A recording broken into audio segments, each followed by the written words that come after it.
It's your Captain Rick Jones speaking to you once again from the bridge. We've got an incredibly special show today. Now, I like to say that desperate times call for desperate measures. And sometimes you need to resort to desperate measures in making sales and creating revenues for your organization. So today's show is all about pirates and how to think and steal like a pirate. Many pirates became legendary, and my guest angler today is one of the true legends in the world of sponsorship sales. That's Harlan Stone, Senior Advisor at CSM Sports and Entertainment. We'll have another Tuesday tip, and yes, another great place to eat on the road with Rick. So pull up that anchor, and let's sail away to the world of pirates and privateers. Okay. What's a pirate's favorite letter? Yes, it's R, but his first love was the C. Okay, enough kindergarten humor. But today we are going to discuss things we could all learn from pirates and privateers. So let's first of all talk about what's the difference between a pirate and a privateer. Well, a privateer actually was a pirate, but he was a legitimate pirate because he worked for a government. He either worked for Spain or Portugal or England or France or somebody, while a pirate actually worked for himself or herself. Either way, both systems were a true democracy. In other words, the captain didn't have any appointed power. He was just given power by his crew. And so, therefore, one of the first things you can learn from a pirate is how to lead. Because if you led unsuccessfully, then they might cut off your head or might make you walk the plank or just kind of drop you out to sea, several 100,000 miles from home. And so you had to be a pretty good leader from that standpoint. So let's talk a little bit about how that relates to our business today. So how do we think and act like a pirate?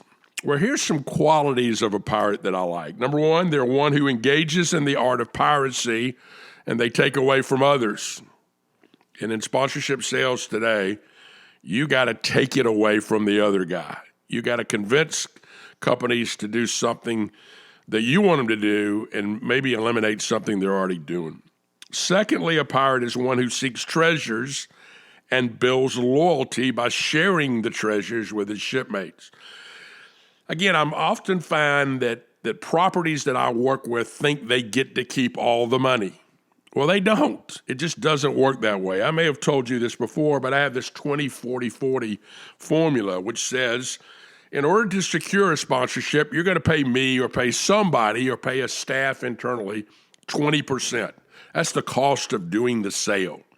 Secondly, you're going to invest 40% of the money back into what the sponsor gets. With assets, real assets. And then guess what? You get to keep 40%, which is a pretty interesting margin.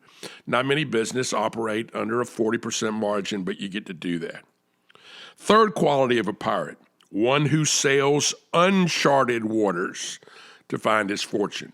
We tend to fish where the fish are, but sometimes we got to go to other places because everybody's fishing or everybody's seeking treasure from the same place. You've got to be willing to go to new places. Fourthly, a pirate is one with his eyes on the horizon, both from the bow and also from the stern, okay? You can be looking at where you're going, but you better be looking behind you because you're not the only pirate in the sea. There are other people maybe looking for you to take away from you. And we'll talk a little bit today about loving the one you're with, taking care of the sponsors you already have because someone else is out there trying to poach them from you. And finally, a pirate is one who celebrates his adventures with winches and rum. And we're going to talk a little bit about celebrations today, too. So here are 5 pirate techniques that I think are applicable to what we're doing. Number one is pirates worked harder than others. Sponsorship sales is more demanding than it's ever been. It's not a 9-to-5 job. You want to be successful? Well, start early and end late. Here's what I'll say about organizations today. There are only two kinds, the quick and the dead. If you're not quick, you're going to end up being dead. And so you have to constantly be moving and trying to close deals. You also need to be looking at new ideas and new places and new potential prospects. I spend a lot of time reading magazines and looking at cultural trends and looking at who's advertising, who's written about, who's a new prospect in certain areas. I'll give an example. I'm working right now to try to sell a company, a sponsorship that is a company that refinances student loans. They're a student loan aggregator. And I believe they're perfect for college sports and perfect in certain segments that I'm trying to get them to, because I can accumulate or aggregate targets for them in a very efficient manner. I'm also big on attending trade shows. Walk the trade show, see what's going on, who's got new products and services, those kinds of things. I can also tell the great agencies, they're the ones that when you come to their agency at 8 o'clock in the morning, you see Chinese food cartons and pizza boxes or Uber bags that are there because they're there after things have closed. They're still working late. At the same time, I've told you over and over and over again, if you really want to sell stuff, you got to get face-to-face. Pirates had to get face-to-face with buried treasure or face-to-face with another ship they were going to loot. You got to get face-to-face with prospects. And then I may have told you this before. A lot of people come to me all the time and say, hey, Rick, I can really sell. And I say to them, hey, you don't have to tell me you can sell. Just take me to the cemetery. Take me to Boot Hill and show me who you shot. Who have you actually closed? And that's what pirates did. They'll tell you ships they plundered, communities they plundered, harbors they plundered, and so forth. So that's the first pirate technique, work a little bit harder. Second is, where do you plunder? Now, I'm a big believer at winking at every prospect, but you better narrow your dating. I'm a big believer in what I call category management, looking at a category and going very, very deep into that category. If let's say you're trying to sell an automotive, everybody usually thinks of the big, 3 automotives, but how about all the other automotives that are out there? Like, I think Subaru is an interesting target right now. They have a very niche orientation. They support certain things. And so you begin to look at other cars within the category. I'm also believing as I wink is, who can I take business away from? Who has a poor sponsorship? It doesn't look like it's resonating in the marketplace, and is there a way that I can do that? Or who's doing something in one category, let's say college football, that is applicable for country music as an extension, because it reaches, in many cases, the same audience. I also like to think about where your event is best for preaching to the choir, that very narrow audience, specific audience that you're reaching. We're doing some things with historically black colleges and universities right now. Very specific target, but a very high income target and a very affluent African-American base that people should be looking to preach to the choir. I'm also a big believer in what I call shameless promotion of your property. I'm not big on promoting FishBait. I've never been that kind of guy. It's really not about me. It's about our clients. But I am shameless about promoting things like the ACC or the Grand Ole Opry or CMA or the College Football Hall of Fame or the Mascot Hall of Fame. But when you do that, you got to be on message. New studies have shown you've got about 7 seconds to get somebody's attention. And if you haven't grabbed their attention within 7 seconds, they're going to tune you out. And so that means you've got to narrow your message and be very specific about your message. I'm always watching and listening for opportunities. Pirates were always on guard for where's the next ship coming through. In order to do that, I think you got to ask everybody for leads. That's your friends, your colleagues, even your enemies, maybe casual acquaintances. Who knows somebody? We've talked about who-dos before. Who do you know that I need to know, that I need to get to in order to be able to sell something? I'm also constantly looking at Facebook, but more importantly, LinkedIn for opportunities and connections. I like to ask for an opportunity. In some cases, I even beg for an opportunity. Please, please, please see me. I think you have to use your best current sponsors for referrals. If somebody's doing business with you and likes your property, well, use them. Find somebody else that they know in a non-competitive category and have them introduce you to them. And more smaller deals to start a relationship. You don't always hit a grand slam. Just a bloop single to get you on first base is something that I think is very important, and then you can begin to build on that relationship. I like to focus on unsold inventory and then the appropriate matches for that specific inventory. And finally, look into your Rolodex. Remember those things? Those were those things that you put business cards in. Most people do that electronically today, but you should consistently go back and look at who's in your database and who have you not talked to. And you should be trying to build your database. You don't have to have another best friend, but you can never have enough friends, connections, or contacts. Number 3, I live on a tidal river. And here's what I notice. All boats rise with the tide. All boats. And so who can you partner with? I don't have my own boat, but I have a lot of friends with boats. Those are the best. I'll buy the beer, I'll buy the gas, and they have to take care of the damn boat. I don't have to do that. But I love other people's boats. I love partners. And a lot of times in selling sponsorships, who can you potentially partner with? Could it be a media company? Could it be a charity? Could it be other sponsors that you partner with to bring third parties in and that kind of thing? Number 4, from a pirate perspective, they all get better looking at closing time. Remember that, guys? Years ago when you were single, you got less specific or less choosy around 2 a.m. Hey, you need to create and implement ideas that deliver real, measurable, and immediate sales results. If you can help a company immediately sell something, then you've got a better chance of having success to get them in your boat. I also like to look for cost savings in each package. At some point, if you can save them money, that's going to make you someone that they will look at it a little differently. I also like to offer, as I told you before, I sell through my omelet station, offer multiple options and a la carte pricing to the prospect. Don't come in and say, this is it. Give them a chance to cherry pick and buy things that they want. And also, I like to do what I call reverse appreciation. Most people that I know come and sell a sponsorship, and they'll sell a 3-year deal with appreciation. So it'll be $100,000 year 1, $120 year 2, and $150 in year 3. In my opinion, that's stupid. It's the only place I know where you buy in bulk and it costs you more money. If you buy soap, 1 bar is going to cost you, X amount, but if you buy 3, each one's going to be cheaper than if you bought them a la carte, singly. How about giving discounting for multi-year deals? What if you told them it was 100 the first year and 80 the second year and 70 the third year? That would give you a differentiation. Here's a big differentiation. What if you went to a sponsor and said, if it doesn't work, I'll give you all your money back?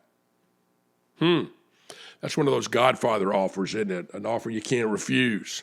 Well, are you willing to do that? Are you confident enough that you can deliver value that you give a money-back guarantee? See, here's the deal.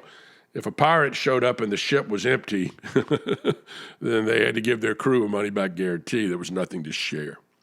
And finally, if you can't be with the one you love, love the one you're with. Remember what I said earlier. You're not the only pirate on the sea.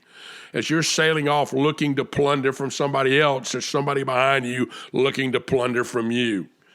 And so you have got to take care of the people you sell to today, your current sponsors. You have to become indispensable to these sponsors. You need to bring them new information regularly to your sponsors. In some cases, you may need to give them additional assets at no charge as I love you dearly, and I thought this was valuable to you, and I wanted you to have this as a gift. We're doing a project this fall for a client, and we're buying some premiums at our cost to make the experience better for their customers. Because if you don't invest in your own customers, your own sponsors, then who's going to do that? That pirate behind you might do that. And so you better be taking care of that. And I also think you got to constantly remind sponsors of what you're doing for them and ask if you can help them with anything else, what you might be able to take off their plate and add to your plate in order to create value. So finally, if you think and act like a pirate, you're going to see your success increase dramatically.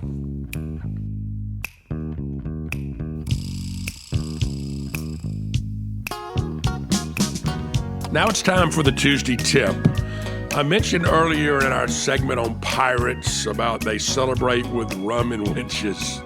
Here's the bottom line. This business is hard. Sales are hard. Marketing communications is hard. You got to celebrate everything. Celebrate everything. Celebrate every win and keep score. Write them down where you have success, when you get a meeting, when you get a new prospect, when you close a sale. Have parties. Recognize teammates who have helped you win. Bring food. Bring lots of food. Bring rum, even more rum. And that's your Tuesday. My guest today is Harlan Stone, the legendary sponsorship salesman. He has sold, frankly, to everyone, and he's trained dozens of great salespeople. He's had an amazing career, and he'll tell us all about it today. Here's my good friend, the best of the best, Harlan Stone. Harlan, welcome to the bridge. Well, thank you, sir. It's great to have you with us. Let's start kind of with your journey. I mean, you always were an athlete. I know you played tennis at the University of Virginia. At what point did you know you wanted to work in this crazy business? It's a great question. And of course, a lot of people would tell you if you're a tennis player, that doesn't make you an athlete, but I'll take exception to that. I'm not sure you could get into the business today the way I got into it. I logically taught tennis coming out of college, Rick. And one of the guys I taught was a guy named Joe Coleman. And Joe was the CEO of Philip Morris. By the way, this is the dark ages. This is 1980 or 81.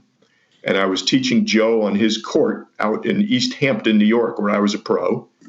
And he said, "Hey, what are you doing? You know, the summer's over." I said, "I don't know. I'm not sure." He said, "Well, why don't you come work for me?" So I bought a suit and got a haircut and did all that stuff. And I went to interview. I presumed I was interviewing at Philip Morris. And at the entire interview was very disjointed. And he finished the interview by saying, "Well, what do you need to make?" I said, "Well, I don't know, Mr. Coleman. What division? I don't know Philip Morris." He said, I'm not having you work at Philip Morris. I'm having you work at the Tennis Hall of Fame. So I didn't even know the job I was interviewing for. And of course, I said $16,000, which seemed like a fortune in those days. And he said, "Great, you start Monday. You're our head of fundraising." And that's literally how I got into the business. So my first job was 1981 at the Tennis Hall of Fame, and I was their first ever fundraiser. And that's how I discovered that I actually like selling. And was the Tennis Hall of Fame based in Flushing, or was it based up in Newport? It's in Newport, still there. Yeah. And I spent about a year there, and I learned enough to be dangerous in my own mind. And they used to still host a tournament at the Tennis Hall of Fame on the ATP Tour, one of the smaller events. And I went through that for a year. And then I decided this isn't hard. And I found an indoor tennis club in New Canaan, Connecticut, and convinced the owner of the club to be my partner. And we started a Legends tennis event. So I was age 23. And we had Laver and Rosewall and Emerson and Fred Stolle and Yvonne Goolagong and Stan Smith. And that tournament ran for 14 years. I took it with me through a few agencies. And that's really how I got deeply into the business. You mentioned Stan Smith. I remember a young person one time told me, "Well, that's a tennis shoe." Still going, by the way. Still going. Absolutely. And I don't know if it's apocryphal or not, but Donald Dell, who's been Stan's agent forever, once told me that Stan got $1 a shoe. If you can imagine that. Now, I have no idea if that's truthful or not, but if he's still cooking in at $1 a shoe, he never needed to hit a tennis ball for his entire life. No, it's amazing because this Stan Smith signature tennis shoe was like Converse All-Stars for basketball. It was the shoe. And it's still a fashion shoe. It's unbelievable. Anyway. It's unbelievable. So then when did you form Stone Sports? So Stone Sports really was for that tennis tournament. That's the start of it. And I tell my kids, Rick, a couple things. My kids are in their late 20s and 30s, and as they think about their careers, I always tell them, look, there are two things: be open to possibility, and I'd rather be lucky than good. And in the I'd rather be lucky than good column, I sold BMW a sponsorship to the tennis tournament, official car for $7,500. By the way, Rick, you're as old as I am. You'll recall there were no lists, there was no email. Everything was yellow pages. So I'm calling car dealerships out of the yellow pages. Anyway, I stumbled across a deal with the Connecticut BMW dealers, and my client, who represented the four dealers, was a guy named Ed Robinson. And Ed Robinson, trusted at that time a 23 or 24-year-old with $7,500. He became the regional marketing manager for BMW, and then he became the national marketing manager for BMW, and then he became the CMO. And he took me right along with him every step of the way, and we gradually expanded from just my tournament to other tennis events, and then equestrian events, and then sailing events, and all the kinds of things that you would expect BMW to be in. And BMW really was one of the first, quote, consulting clients in the business, certainly the first one I had. And they were with me at Stone Sports, and then Stone Sports got sold to Golf Digest Tennis. And I went over to Golf Digest and Tennis to run all their events. And BMW remained a consulting client. And then when I moved to Advantage, which ultimately became Octagon, Ed and BMW came with us there. And by the way, still there 33 years later. Yeah, it's amazing, the continuity of that. And it started calling on the yellow pages with a dealer and a dealer group, and a lot of times it worked that way. I mean, it really shows, though, even today, in my opinion, it's still about relationships. I would agree with that. I've never had a company buy anything. It's always been a human being that ultimately, as you said, trusted you.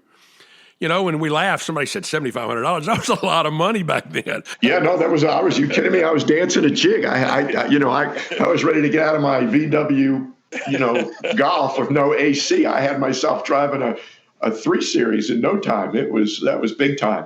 Well, did you meet the Advantage people through, I guess, through the tennis business? Because obviously they had come out of. Were they still part of ProServe at that point, or had they already? No, they had separated. So it was, and again, I'm sure for most of your listeners, this is ancient history, but for old guys like us, it's kind of fun and slightly instructive. So, well, here's the good news. It's my podcast, so we can talk about whatever the hell we want to. The captain, whatever the captain says is what Exactly. Well, I like that. So it's interesting, Rick. So ProServe and Advantage were all one company until '83. And in fact, the original law firm was Dell, Craig Hill, Fentress, and Benton. And they were all pals from Virginia Law School. And they, speaking of Stan Smith, they started working on Stan's business because Donald and Stan had a close relationship, and they worked on Arthur Ashe's business. And they were primarily in the tennis business and decided, geez, let's declare we're fully in the sports business. And that's when they became ProServe. And then in '83, the partners split, and Craig Hill and Fentress started Advantage, and Donald Dell and Ray Benton stayed at ProServe. I got recruited, believe it or not, by Gary Stevenson and Frank Craighill. Gary was the head of marketing at Advantage. Phil DiPicciotto was also part of the recruiting, and I was at Golf Digest Tennis. And I was recruited in 1987, to come and take Gary's place as the marketing guy at Advantage International, which ultimately became Octagon. And I guess Phil's the last man standing. I mean, yes, out of the partners, still there. Yep, does an amazing job. And he's the last man standing out of the partners. There were 5 partners at the time. There was a guy named Dean Smith, no relation to Coach Smith, and he was sort of the financial guy. And I, over time, worked my way up and became the fifth partner, albeit, clearly the most junior of the five guys. But I was there for 13 years. And Rick, I think we were one of the first in that corporate consulting business using BMW really as the anchor. I know you were well aware and part of the Olympic story with us, but it was quite an extraordinary run, broadening that business to really, one that had been very focused on athlete representation, and broadening it to a much more broad corporate consulting and event management business. Well, we were talking earlier about relationships. When you guys bought us, it really kind of centered around the fact that Frank Craighill had an amazing personal relationship with Paul Fulton at Sara Lee, and yet we won, our little agency won the business, and I think Frank went to Paul and said, "Paul, we've been friends forever. How come we didn't win?" And he said, "These guys know more about our business than you did. Go buy them." and that's kind of how it happened. And the rest for my career and for a lot of other people, Lisa Murray and Lance Hill and others, that was kind of our catapult. And I look back, the talent we had in that era was unprecedented.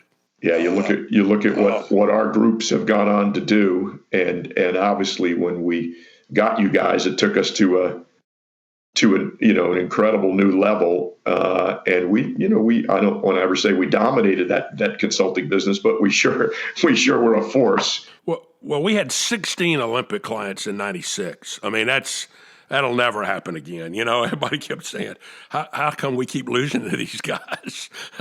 Well, you mentioned Frank, Rick, and he was an extraordinary mentor. I think probably for both of us in different ways. Oh, yeah. And Frank gave me just an incredible amount of rope to go hang myself. Sometimes I did, but most of the time he's just supportive, and I learned a lot from him. He really came up with the game plan on the '96 Olympics, which was to, again, using his relationships with Charlie Battle and with Billy Payne, to go volunteer our time. This is back in '91, '92. Volunteer our time, be part of the team, with no explicit quid pro quo. I sound like Donald Trump, but no explicit quid pro quo. But with an understanding that if we were in that inner sanctum, we were going to really understand what Atlanta was trying to get done. And we obviously leveraged that to great benefit, to win, most of the Olympic clients in that era.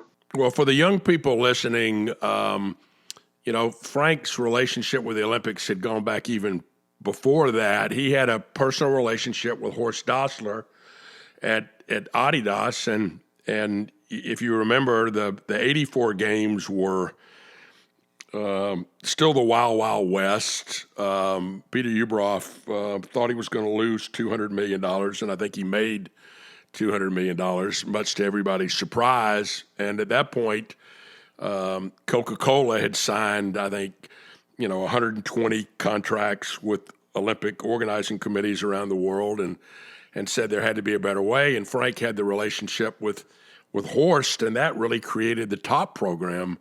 And I think Frank Craighill is the unsung hero of the structure of what has become the Olympic program. And Horst died with cancer not long after that, and Frank was kind of the glue.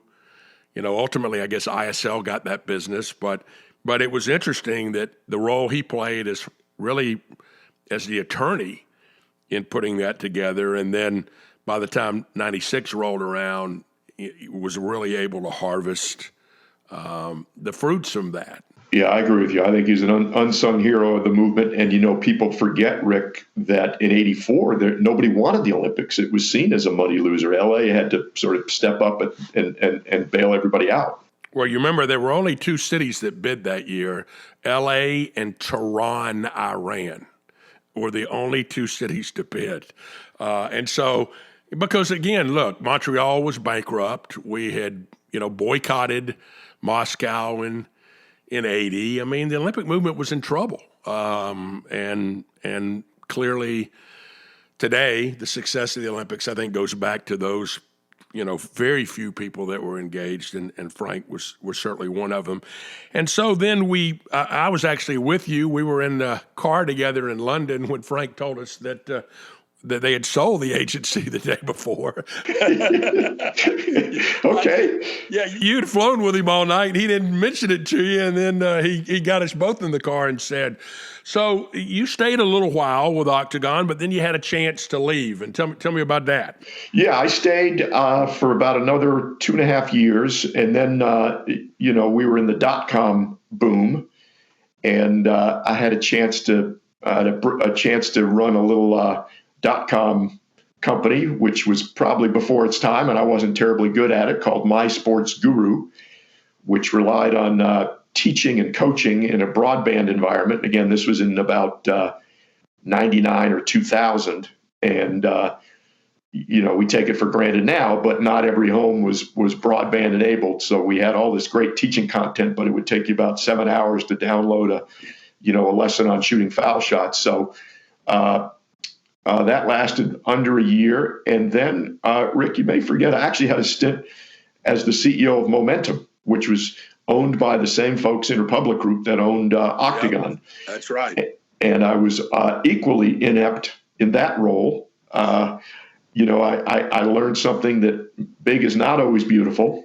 And, on paper, the highest, biggest salary job I ever had, a agency of 1,500 people, 23 countries around the world, first class everything. And I didn't enjoy it, and I wasn't particularly good at it. I think you're either wired for small business or you're corporate, and I'm definitely wired for small business. And I had a chance at that point to join in about 2002 to join 4 guys I knew fairly well who had an agency called Velocity. And that was Mike Reisman and Dave Grant and Alex Neroth and a guy named Bob Willamy. And I became the 5th partner there, bought my way into a partnership. And again, they focused on the corporate consulting business, and I sort of brought the event management and property representation business in, and we had a great run. I was there for 6 years, and I tell people it's kind of funny. I've survived 2 5-man partnerships in my day. Octagon was five of us, and Velocity was 5 of us. Well, it's interesting. My good friend and client at ESPN, Rob Temple, was one of the early employees of the predecessor agency, which was ISIS. Remember? And, we say ISIS, and people look at me like, you can't. No, it was ISES. Yep, Tim Smith was there. Tim Smith and Chip Campbell. Yeah, Chip Campbell and Mike, and they ended up sending Rob to Australia to open the office down there in advance of the 2000 games, and he was down there and got hired away by the NBC of Australia, basically the host broadcaster, and was able to put together their packages. And then after the games, came back to the States and has had a great career at ESPN doing similar things. But again, I try to remind young people how incestuous this business is and how you're going to meet everybody again. I mean, you just really are. And your career has been that way. I mean, you have had relationships, and in some cases, guys that were competitors, you ended up going into business with or selling to or partnering with. And I think that's a key lesson for everybody. Now, did you leave those guys to go to the USTA? Was that the next step? We had the screenplay. We'd seen the movie at Advantage, and so we sold Velocity to another holding company called Aegis. Better known probably by Cara Media here, CARAT.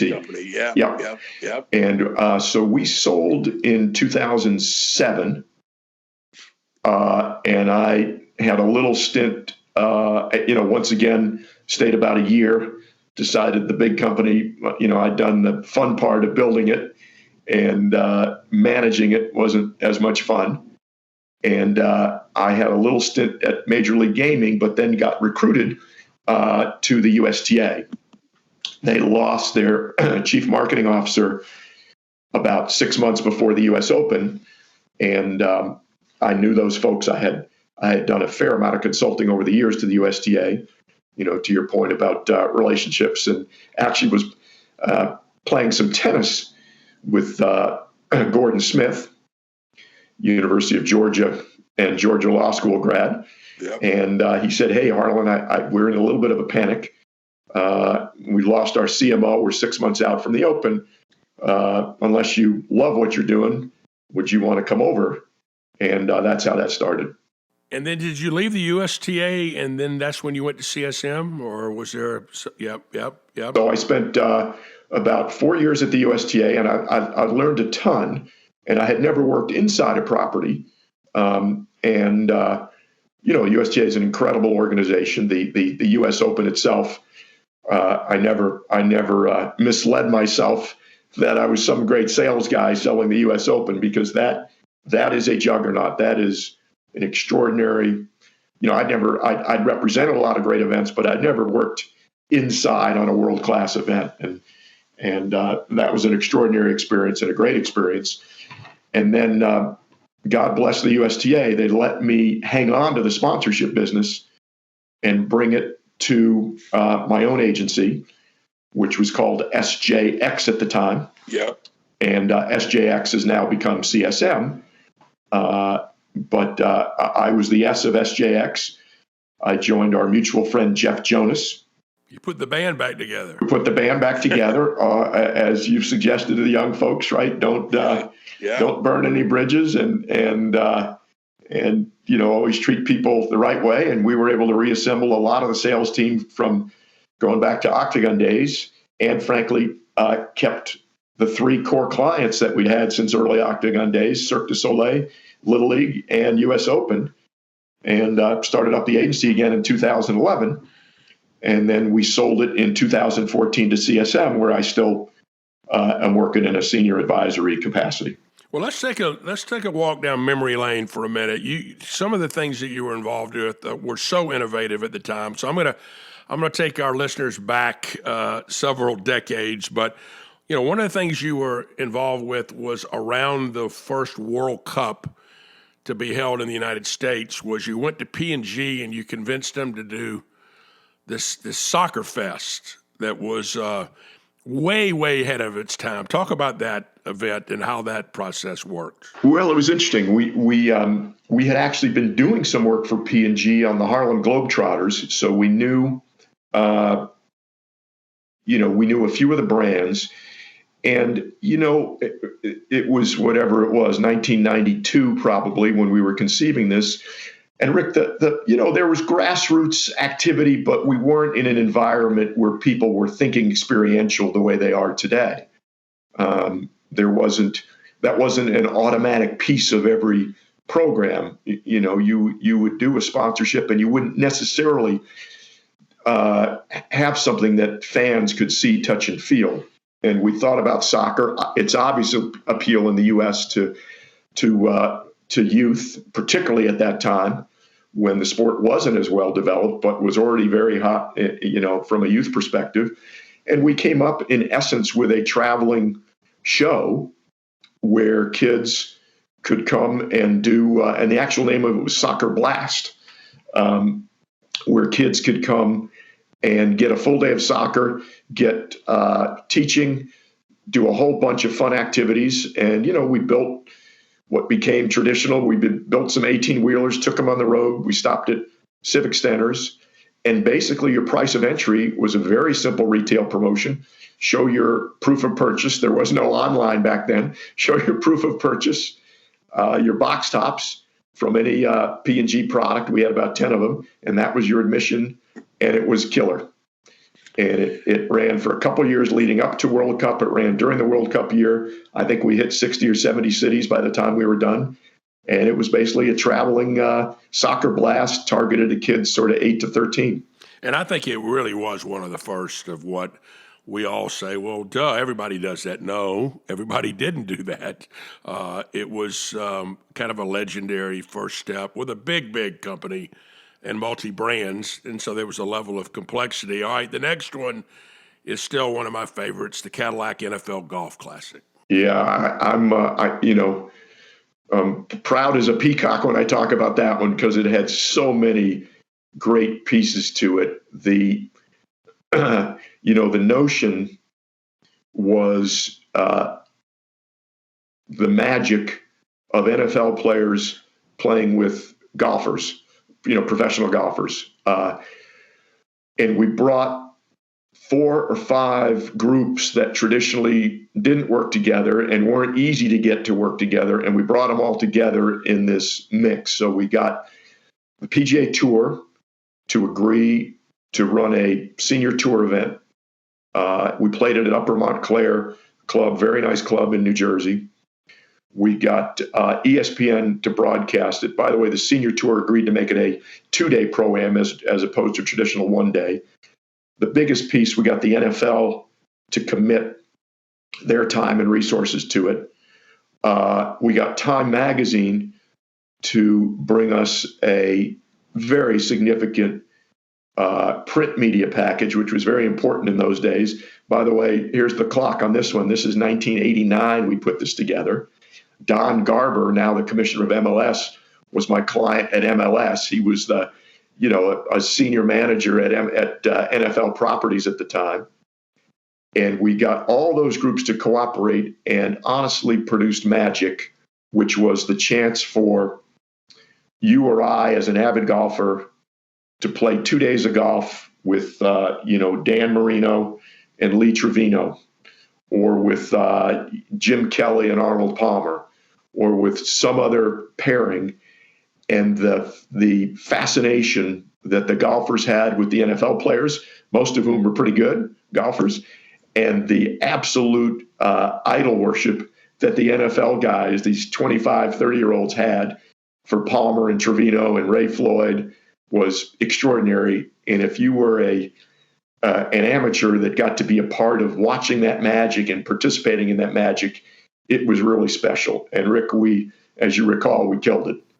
Yeah, it was an amazing event, and I remember Al Del Greco. He had been a kicker from Auburn, and he was like a scratch golfer. I mean, he could fly.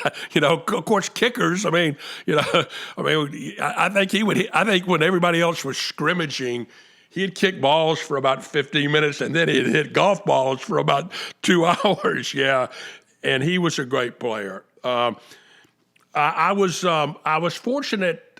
I'm fortunate right now to be doing some consulting work with Penn State, and Charlotte and I were up there not too long ago, and I realized that we were very close in State College to Williamsport, and I've never been to Williamsport. I've never been to the Little League World Series, but you got involved in that early.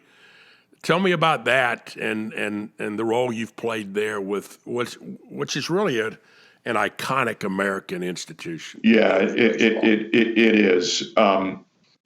Again, to your point about relationships, so in that brief stint I had at My Sports Guru,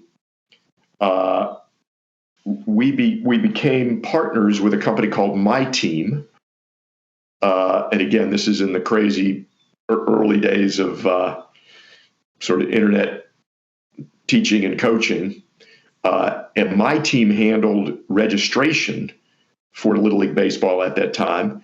And through that process, I met Steve Keener, who was and still is the CEO of Little League Baseball. And Keener, they didn't have a very particularly big sponsorship business. And when I got to Velocity, I went back to Steve and said, I've got an idea. If done right, and with the right brands, what you have here is really something special. It is a slice of Americana. I mean, Rick, a side note, hard to believe, right, that 400,000 people descend on Williamsport every summer to watch 11 and 12-year-olds play baseball. I mean, it's it's so much bigger than the activity on the field. It's just, it's extraordinary.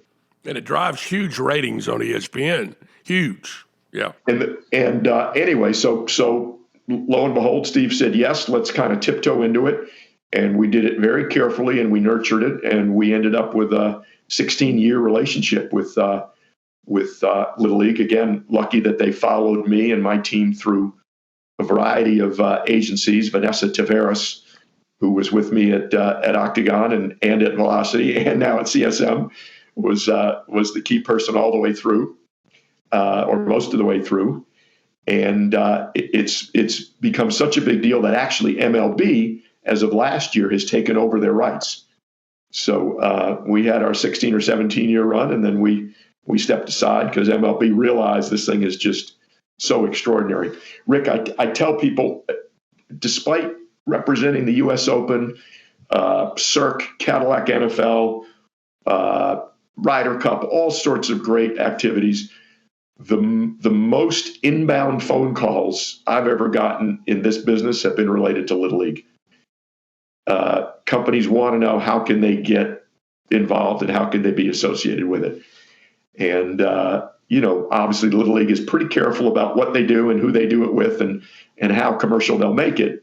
But it's extraordinary. The stat we used to use to sell it is on any given night during the summer, there are 10,000 Little League games going on.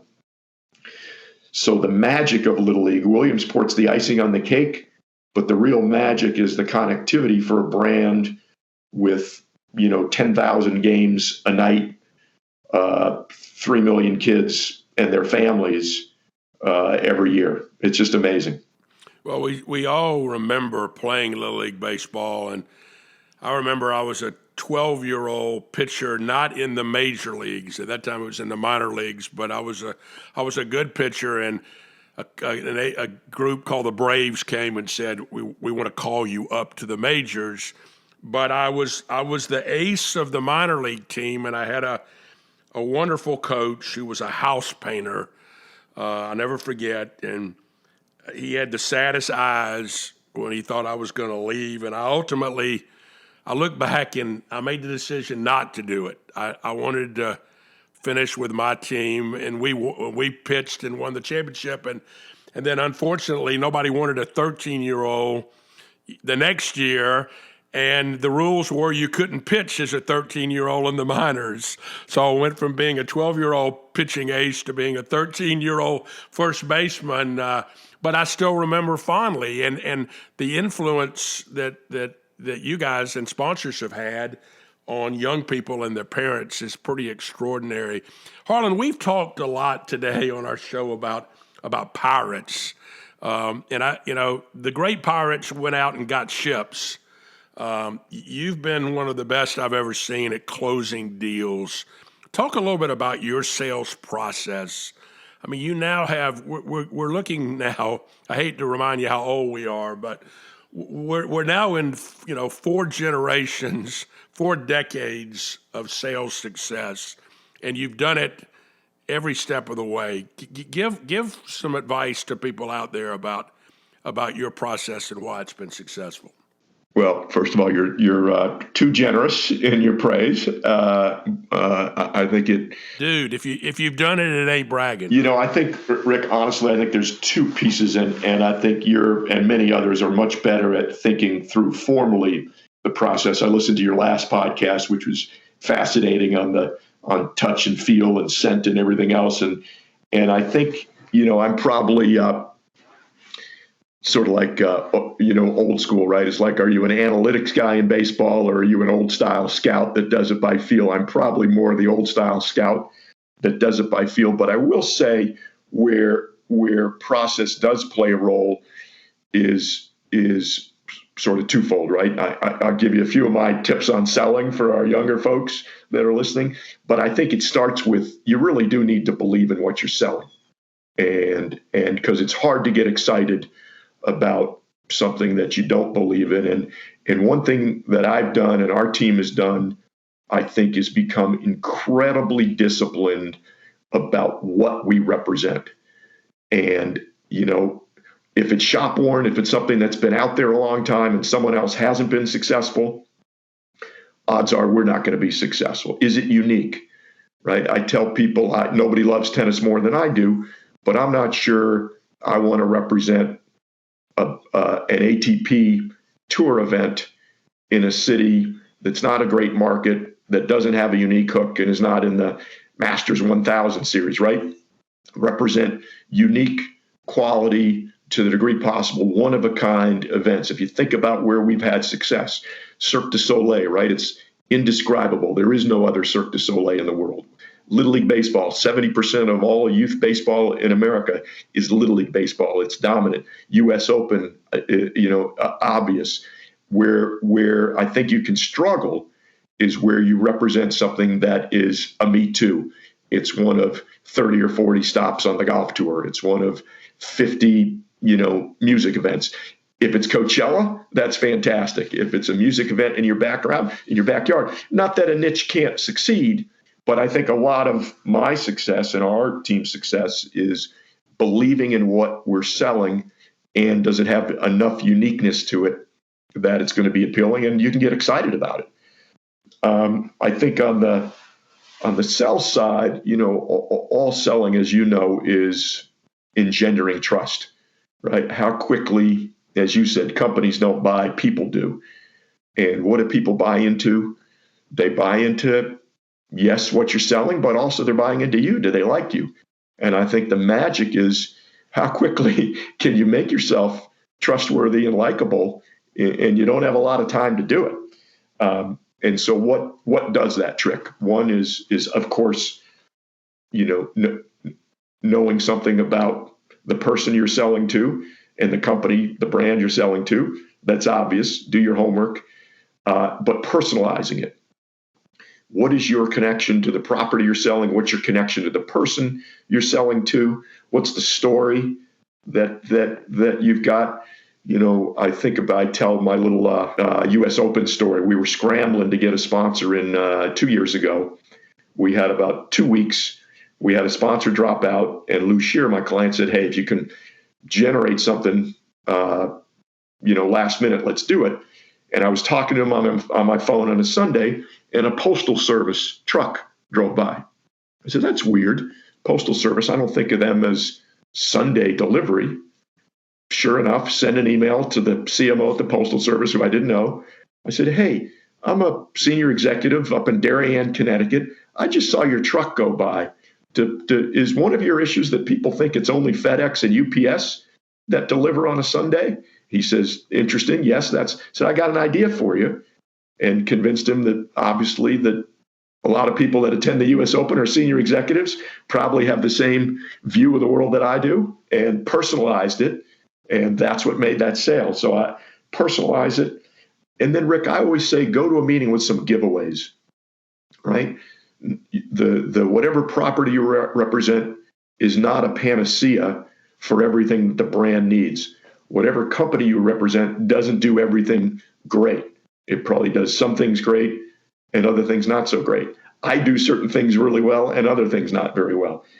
I think when you're upfront and find a way to weave in the things that you're not good at or that the property won't do, it adds veracity to the things that you say it can do. So if I'm selling Cirque, I say, I'm not sure Cirque is a great PR vehicle for you. But what I will tell you is that when you deliver a Cirque invitation, as opposed to a sports invitation that might only appeal to the dad, or an arts invitation that might only appeal to the mom, Cirque is universally loved by families, moms, dads, and kids. Show me another property that can do that. So you begin to, I've given away that's not a great PR vehicle, but that's going to add some value to the rest of the stuff I'm trying to sell. Yeah, and so I think some of the key takeaways here are authenticity, uniqueness, and always be alert for the postal truck. Yeah. And then the last thing I say is right. It's you got to remind young people like to go back to be a human being school. What we do is fun, right? God bless. We're not, it's not brain surgery. It's not funeral plots. We're not divorce lawyers. It's fun. And so the person on the receiving, it's show them, be yourself, right? If you're fun and upbeat and positive and having a good time, that person should feel that. And if you don't feel that, then selling may not be the right business for you. Well, I think those are great words for us to end on today. I can't thank you enough for being with us today from the bridge. Thanks, Rick.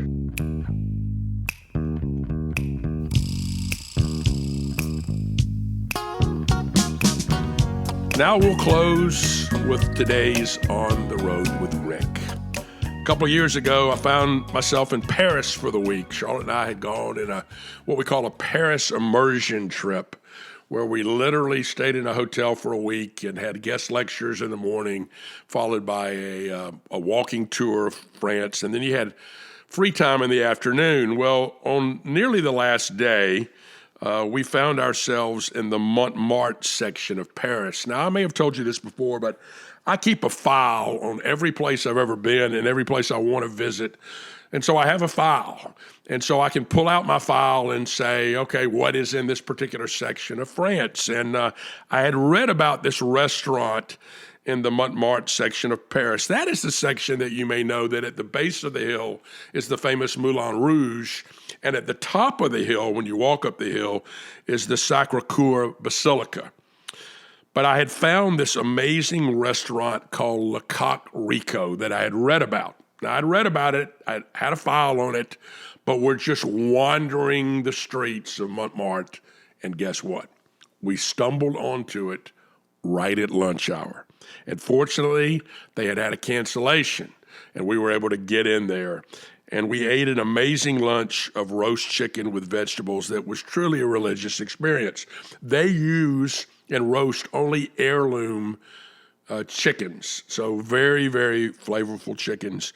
But during that meal, they mentioned that they were about to open a second restaurant in New York City, and they have. Le Coq Rico is located at East 20th Street in the Flatiron District in New York, and I've been there too, and it's just the same incredible food. They have lots of great French items, but you must get one of the rotisserie chickens and the frites to go with it. That's a great place on the road with Rick. So that's our show for the day, and it was a good one. We'll see you right back here next week from the bridge. This has been your captain, Rick Jones, from the bridge. If you like what you hear, please share, subscribe, and leave a 5-star review on your favorite podcast directory.